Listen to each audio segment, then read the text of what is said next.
నమస్తే good morning G news కు స్వాగతం। ఈ రోజు వార్తల్లోని ముఖ్యాంశాలు గ్రీన్ ఫీల్డ్ ఎక్స్ప్రెస్ వే ఎక్కడి నుంచి హైదరాబాద్ టు అమరావతి రహదారి ఎంట్రీ పాయింట్లపై సమాలోచనలు, త్వరలో ఉభయ రాష్ట్రాల ముఖ్యమంత్రుల భేటీ, అందులో ఎంట్రీ పాయింట్ల ఖరారు, 3 ప్రతిపాదనలతో ప్రాథమిక రూట్ మ్యాప్, వాటిని సీఎంలు ఓకే చేస్తే కేంద్రానికి। ఇరు రాష్ట్రాల ముఖ్యమంత్రులు భేటీ అయితే ఇక్కడ వాస్తవానికి హైదరాబాద్ టు విజయవాడ రోడ్డు అసలు ఎప్పుడో ఎక్స్ప్రెస్ హైవే కావాలి। అసలు మామూలుగా కూడా అప్పుడు ఓన్లీ డబల్ రోడ్డు ఉండే, మధ్యలో డివైడర్ లేకుంటూ ఉంటుండే।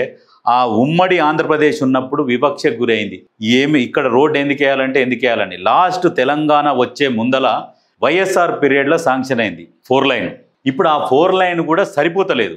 ఇప్పుడు డైరెక్ట్ 8 లైన్ చేస్తే భవిష్యత్తులో ఇంకొక 20 నుంచి 30 సంవత్సరాల వరకు కొంచెం సేఫ్గా ఉంటుంది। ఎక్కడి నుంచి అంటే ఇప్పుడు దగ్గర హైతనగర్ నుంచి తీసుకోవాలి, హైతనగర్ నుంచి డైరెక్ట్ విజయవాడ వరకు తీసుకుంటే ఈ మధ్యలో కొన్ని ఊర్లు ఉన్నాయి, చౌటుప్పల్, కట్టంగూర్, నగరకల్, సూర్యాపేట, ఇటువంటి ఊర్లను కూడా అక్కడ ఫ్లైఓవర్లు వేసేయాలి। ఫ్లైఓవర్లు వేసి 8 లైన్ వేస్తే భవిష్యత్తులో ఇంకా మళ్ళీ ఈ ట్రాఫిక్ సమస్య ఉండదు। ఇప్పటికి కూడా చాలా ట్రాఫిక్ జామ్ అవుతున్నది, ఈ 4 లైన్ ఉన్నా కూడా ట్రాఫిక్ జామ్ అవుతున్నది। ఇక్కడ మధ్యలో టోల్ గేట్ ఉన్నందుకు తీసుకుపోయి దగ్గర చిట్యాల వరకు మన జామ్ అయింది। ఆ టోల్ గేట్ నుంచి అంటే దగ్గర 12 కిలోమీటర్లు జామ్ అవుతుంది। ఇక్కడ మధ్యలో ఏం చేస్తారంటే ఇవి ఉన్నాయి కదా, ఈ కింది నుంచి ఉంటే ఏం చేస్తారంటే ఇవి కట్ చేస్తారు, యువతలకు అవతలకి తిరుగుతుంటారు, యాక్సిడెంట్లు ఎక్కువైతాయి। ఈ ఫ్లైఓవర్ ఉంటే ఎక్స్ప్రెస్ వే వెళ్ళిపోతుంది non stop, Vijayawada to Hyderabad, Hyderabad to Vijayawada ఒక 2-2.5 గంటలలో చేరుకునే విధంగా ఉంటుంది। ఈ మధ్యలో మళ్ళీ ఈ కింది నుంచి వేసిరనుకో, మామూలుగా రోడ్డు విస్తరించి వదిలేసిరనుకో, ఇక వాడు సైకిల్ కావచ్చు, స్కూటర్లు కావచ్చు, అడ్డగోలుగా రోడ్డు క్రాస్ చేస్తుంటారు, యాక్సిడెంట్లు అయ్యే ప్రమాదం ఉన్నది। ఎక్స్ప్రెస్ వే అంటే ఎక్స్ప్రెస్ వే లాగానే ఉండాలి। ఫ్లైఓవర్లు ఉంటే ఏమైందంటే ఇక ఇబ్బందులు, ఎలాంటి ఇబ్బందులు ఉండవు। ఏం చేయాలి, ఇక్కడ లెఫ్ట్ సైడ్ ఊర్లు ఉంటాయి, ఇక్కడ లెఫ్ట్ సైడ్ దారి పెట్టాలి, కింది నుంచి పెట్టాలి సబ్వేలు, ఫ్లైఓవర్ కట్టి కింది నుంచి పెట్టాలి। ఇక్కడ నుంచి ఇక్కడ ఊరు ఉందనుకో, ఇటు దిగి మధ్యలో బ్రిడ్జి కింద నుంచి వెళ్ళిపోయేటట్టు పెట్టాలి। పెడితే ఏంటంటే ఈ ట్రాఫిక్ ఇబ్బంది కలదు, ఇవి వెళ్ళిపోతుంటాయి, అక్కడ నుంచి వచ్చే వాళ్ళు కూడా వస్తారు, డైరెక్ట్ లెఫ్ట్ పైకి ఎక్కేస్తారు।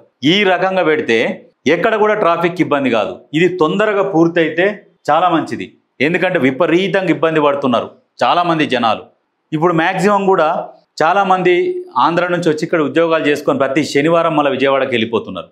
దానివల్ల మీరు మండే రోజు మార్నింగ్ హైదరాబాద్కి వచ్చే వెహికల్స్ ఫుల్ ఉంటాయి, early morning, Saturday evening full పోతుంటాయి విజయవాడకు, ఎందుకంటే ఇక్కడ ఉద్యోగాలు చేసేటోళ్ళు మొత్తం పోతుంటారు వస్తుంటారు, ఒక 1 వీక్ ఇక్కడ ఉంటారు, వీకెండ్లో అక్కడికి పోతున్నారు।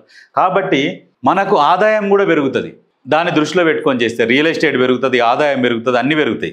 కాకపోతే వేసేది ఏంటంటే ఫ్లైఓవర్లు వేసుకుంటూ పోతే చాలా బాగుంటుంది। ఈ రకంగా ప్రభుత్వాలు ఆలోచన చేయాలి। 2 ప్రభుత్వాలు ఈ ఫ్లైఓవర్లు వేసుకుంటూ పోతే ఇక అసలు ట్రాఫిక్ సమస్యనే ఉండకుండా ఉంటుంది।